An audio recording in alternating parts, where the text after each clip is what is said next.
Hey, welcome to the Art of Code. My name is Martijn, and in previous videos I explained the basics of ray marching, which is a technique that is used to make 3D shaders like you see behind me here. And I also did some videos on some tips and tricks on how to model with this technique. And many viewers and especially patrons were very interested to learn even more. And I still have some tips and tricks I haven't shared yet, so I thought I'd make a video about it. So, if that interests you, stick around. Alright, so first off I gotta say that if you have never done ray marching before, and if you haven't watched my previous videos, then perhaps it's a good idea to watch those first, otherwise you might not know what we're doing here. So I left some links in the description below to help you out. But if you feel like you're ready for this, then let's do this. So I have here a scene, so I'm not going to start from scratch this time because the video would be too long otherwise. So this starting point is also in the description below, so if you want to follow along, then check that out. So I have here a scene that just has a cube and a ground plane in it. So let's look at the getDist function for this. If you remember how to do a ground plane, it's basically just the height of the ray marching position minus the height of the plane. And if the plane is at 0, then it's just this, right? So this is equivalent to this, obviously. Okay, but that's just an axis aligned plane, meaning it's either aligned with the y-axis, the x-axis, or the z-axis. But how do we do an arbitrarily rotated plane? Luckily that's not that hard. What you do is you just do the dot product between the ray marching position and the normal of the plane. So the normal of the plane is a vector sticking straight out of the plane or perpendicular to the plane. And so in this case that would just be a normal that is pointing straight up, right? So this p dot y is the same as this.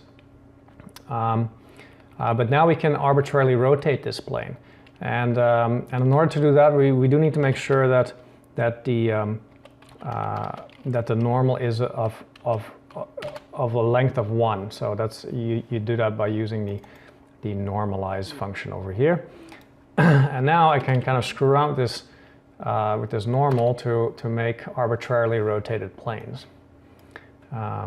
So that is kind of cool. I didn't add it before because I don't think on its own it's terribly useful. But where it does become useful is it allows you to slice objects. So if you have an object and you want to slice it in any way, then you can use a rotated plane for that. So let's do that. So down here we are doing a union of the plane and the box, right, with min. If you remember, the max will give you the intersection between a plane, between the plane and the box, and so that's what gives you this. And you might think intersection of a plane and a box, isn't the plane infinitely thin? Well, in this case, the plane is not infinitely thin. It's basically a surface, and it's solid on one side, and it's non-existent on the other side. That's kind of how you got to see a plane in this case. And so we can move this plane as well by just adding or subtracting from the distance over here. So if I do -1, let's say, then it moved that over a little bit. Okay, so that's one very handy tool that you can use to model with this ray marching technique. The second thing that I wanted to show you is you can make shells out of solid objects very easily. So in this case, if we have a cube, basically this SD box over here will return me a positive number for any position that is outside of the box, and then as you get closer to the box it goes to 0, and then inside of the box it would go negative. But if I do this, if I take the absolute of the box distance, and I'm not compiling it yet, but then it will go from positive all the way to 0, and then from 0 back to positive. And so what that will do that will treat the inside of the box basically as the same as the outside. And so that will just make me a paper thin shell of the box. So let's see what that looks like. Okay, so now you can look inside.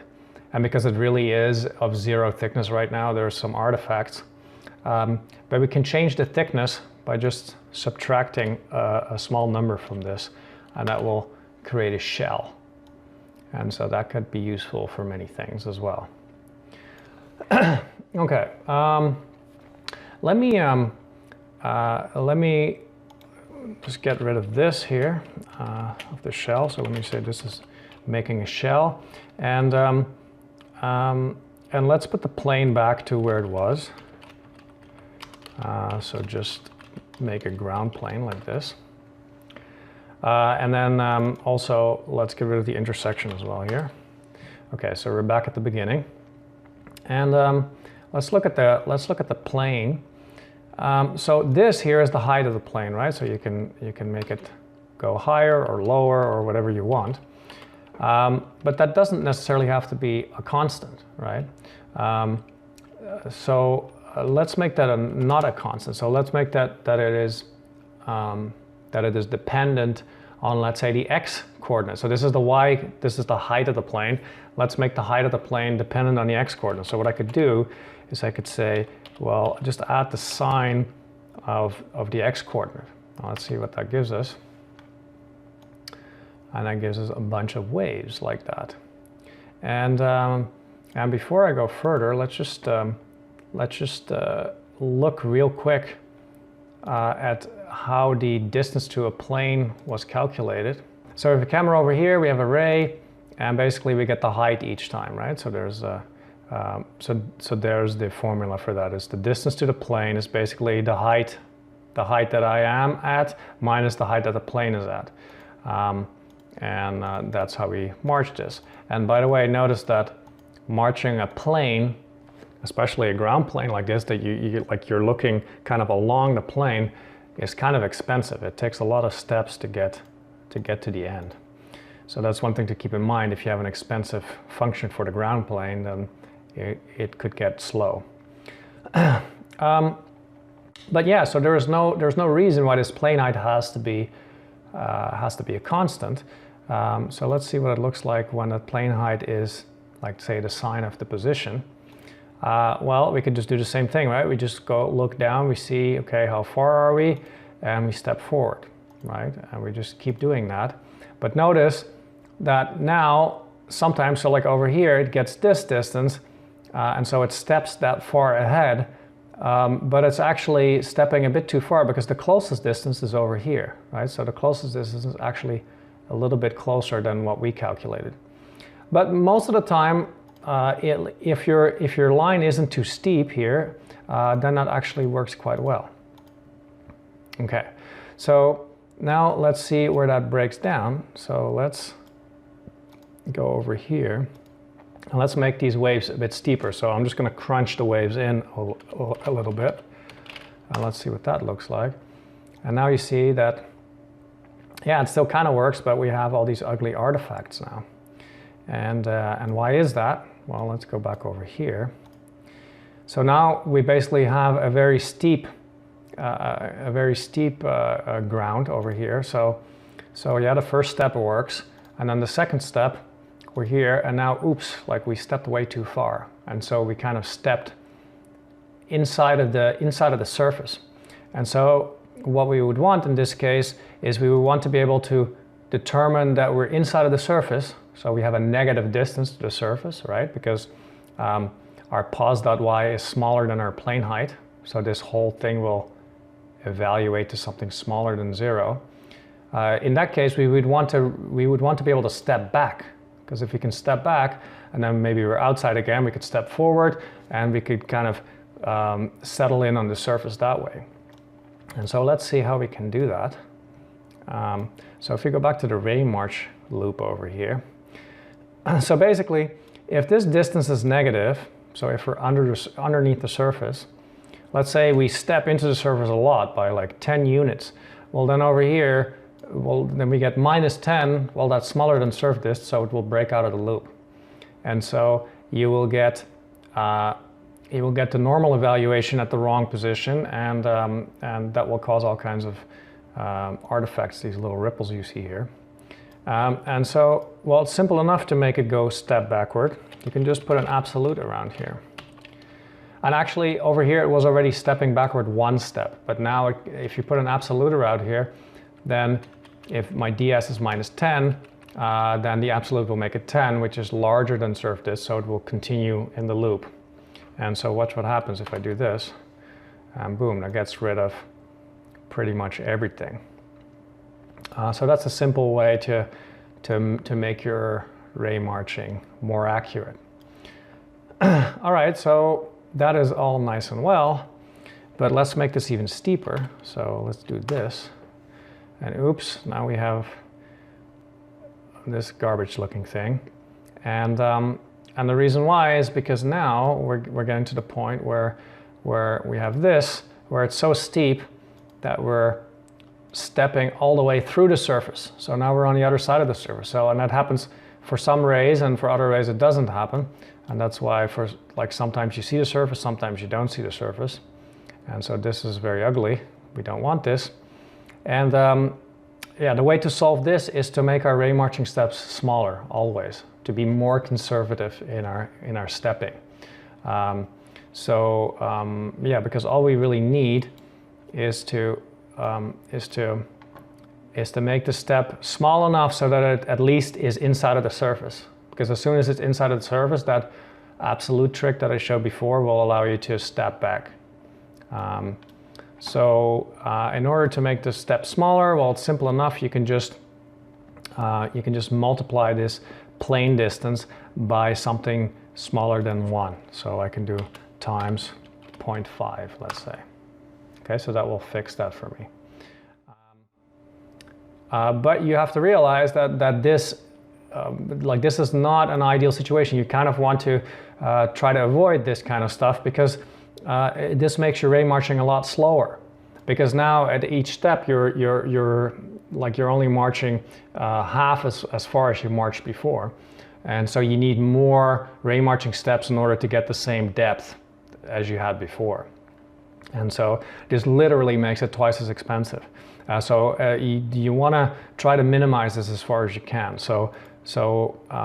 Yeah, also often what you will see is that it's not even on the offending object, it's actually all the way at the end. So you can put it over here, I mean that will also work, but now you're also halving the step to the box, and the box did not need that half step. So you always want to put that on the thing that actually needs it, first of all. And then second of all, you want to make that step as big as possible. So I'm not sure how much bigger it gets here. So 0.6 still works, I think. Yeah, it already gives me like some stuff over here, so. But yeah, 0.6 I guess works, but bigger than 0.6 it will probably give us more errors. So let me see here. Yeah, so 0.7 it started really screwing up over here, so I would say 0.6. But yeah, so these are kind of fudgy tricks that work, but they're also kind of distorting the distance field to such a point that it's just not accurate anymore, and so we need a lot smaller steps in order to get clean results. Okay, so yeah, and so this displacement mapping works on any object, so I can also just take it off of here and stick it onto the box, and then let's see what that looks like. So then I can get rid of this, and so then I have this because my offset is too large. Let me just make the offset a lot smaller, and so then we get something like that. So let me increase that a little bit. Yeah, so you can see that this is like this is a powerful tool. You can use this. You can use this to your advantage. It's just that you need to not be too extreme with the distortion. So over here it starts screwing, and so now let's just make the box the box steps a little bit smaller, and so that works. Notice also that if you do it like this, the distortion goes in all directions. Okay, right now it looks like it's only left and right, but if I animate it, you'll see that it actually goes in all directions. Because it's basically just you're pushing out from the surface, right? Because you're saying, instead of the box being like, let's say 1 unit away from me, now it's actually only half a unit away from me. And that goes in any direction. So if I do it like this, let me just make it go a little bit faster. ×3, let's say. Well, so here you see like up and down, obviously it's distorted. Left and right it's distorted, and on the top here it kind of shifts back and forth now.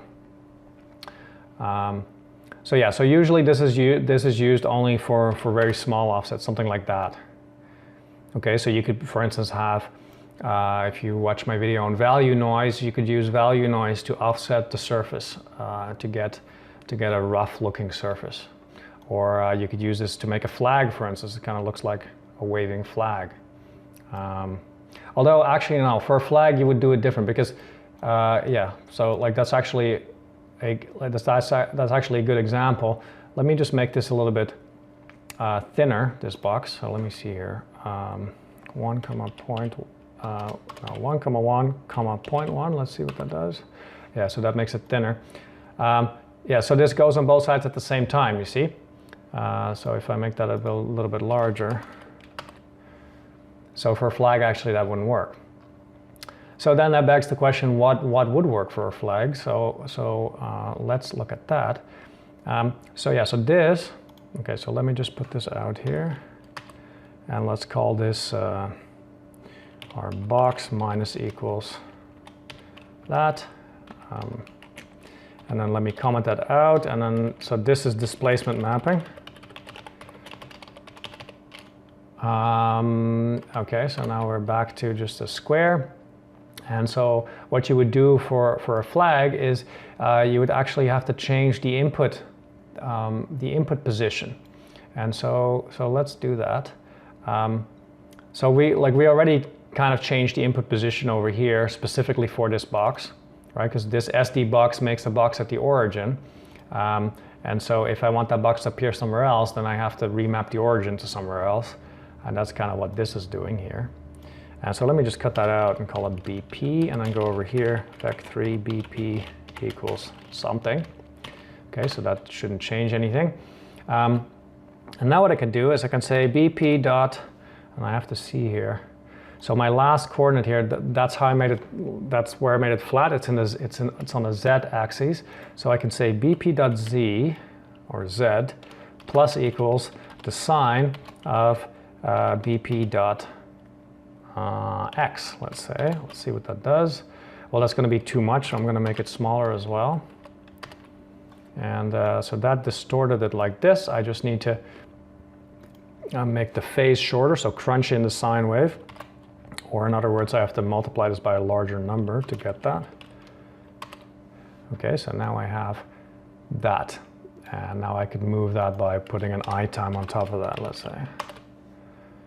Okay, so there's your waving flag. All right. Yeah, and if ever you get like an issue with it kind of cutting out or whatever, then you can just make your step smaller. So let me see if I even need that over here. So I took it out, and it still pretty much works. So that's great. Okay, so but let me get back to a box. So let's see here. Get back to a box, and let's just get rid of this. So that would be the flag wave, let's say, flag wave. All right, so let's get back to the box. Because there's a few other things we can do. So that, what I just showed here was a position offset, right? So basically that's saying like for every X, that box is drawn at a different Z value, if that makes any sense. Okay, so let's see what else we could do here. We could scale the box. Well, I showed before how you could scale something by just scaling the object or scaling the coordinates. So if I do this, float scale equals 2, let's say. So if I do that, then also my box gets screwed up, because if you scale something, then afterwards you have to divide by scale to make your step that much smaller so that it doesn't overstep. So I have to divide by scale over here. But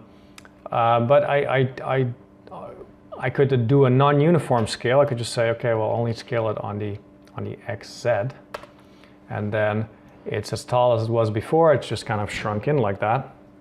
And now what I could do is I could have a different scale for every height.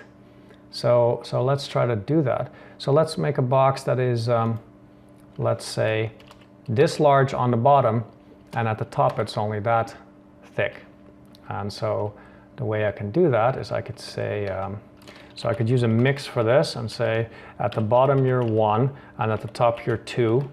And then, oh, actually no, not over here. I meant to say over here. So at the bottom it's 1, at the top it's 2, and then I have to make a variable that changes between 0 and 1 based on where I want that change to happen. And for that, I could use, let's say, bp.y. And so my bp.y, in the middle of the box it's 0, and at the top it's 1, and at the bottom it's -1. And so I can use a smooth step to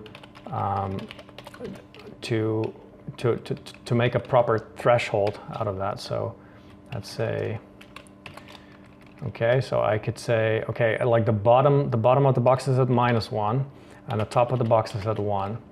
And so if I do that, then I get something like this. So you could say that with these techniques, you can model quite a bit, like especially if you combine it with all the previous stuff, like the Booleans and the rotations and stuff like that.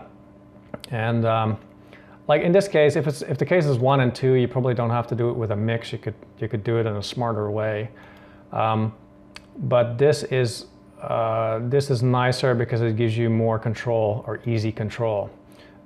So I can say, let's say, well here. So I can easily change these values now. And so that's how big and how small it gets. I can also change where it does the scaling. So right now it does the scaling from the bottom all the way to the top. But if I want it to be, let's say, a certain size up until half of the cube, and then only from the top half it does that, then I could say, okay, we'll only do this from 0 to 1. And now it does that. So you can see that is quite powerful. So let me do it back from the bottom. I kind of like it like that. All right. Another thing that we can do is we could twist the box. So a twist is just a different rotation for every height, right? So let me see here. So let's say, well, we could rotate the entire thing by doing that, times equals the rotation of some angle. And this is a function I made that's like up here somewhere. So that just generates a rotation matrix from an angle. So you give an angle into it and it gives you a rotation matrix back, a 2D rotation matrix.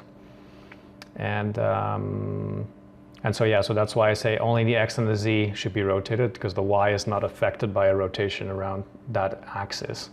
And so this rotates my entire chimney. But I could also make it that it is dependent on how high it is, and that's how you get a twist. How cool is that? And the order of operation also matter here. So if I put this in front, I will probably get something different.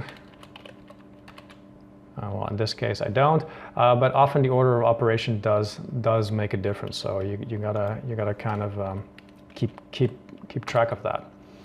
Yeah, and similar over here. So I can do that same smooth step thing over here, where I say, okay, I only want it to twist at a certain point.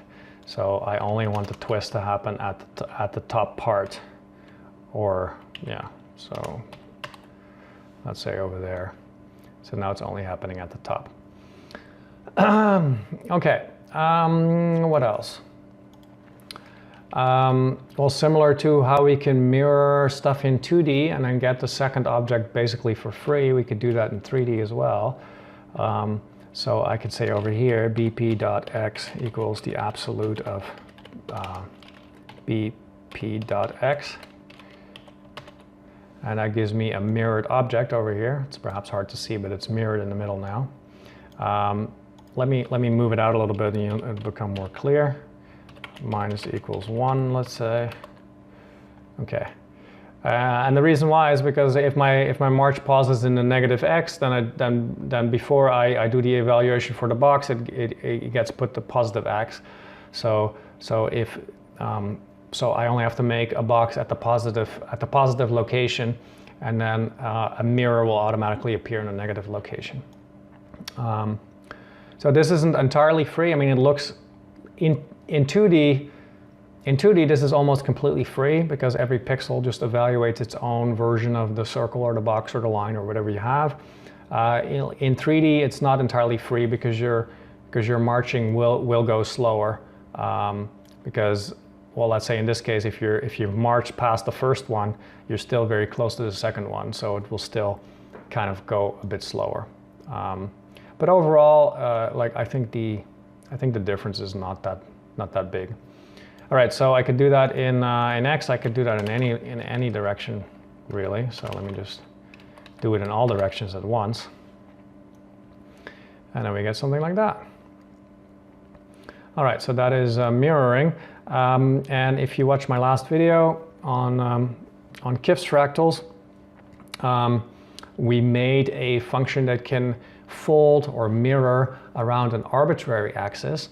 That also works in 3D, so let's do that. So let's just get rid of this here. Well, here, let me just. So this is a mirror, and then we can also do like a fold around an arbitrary axis. So I'm back here, and for that, what we have to do is we have to subtract from our position minus equals. Oh, I have to think here for a minute. Well, let's take this here. Yeah, that. And actually, let's take this entire thing and put the normal ground plane back in. Let me just test that real quick, make sure it works. Okay. And now let's make a vector 3, and that is vector 3 called n, and that is the arbitrarily rotated plane about which I will fold the space.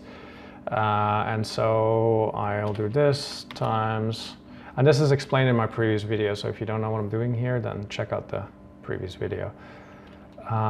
So it's n times the dot product of p and n. And let's see here, am I doing this right? Obviously not. Okay, so this is the max of 0 and that. And it's times 2 also, 2 times. Okay, like that. And now let's try to min here, because I'm probably reflecting the wrong side. Okay. All right. Okay. Yeah, and this is working, but obviously I need to make some rotation. Yeah, there we go. So let me just get rid of the plane for a second so we can see what we're doing here. Okay. So this gives me an arbitrary folding around, or folding around an arbitrary axis. So here we can. We could play around with this.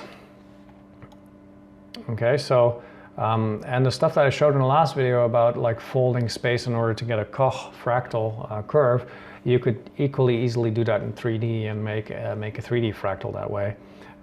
So a lot of Kip's fractals they start out with just a box, and then they fold the space among an arbitrary axis, and then they fold the result of that, and so on and so forth. So so we could do this again here with a slightly different angle, let's say. And this is off the top of my head, so I hope this works. Now let's change this to something else.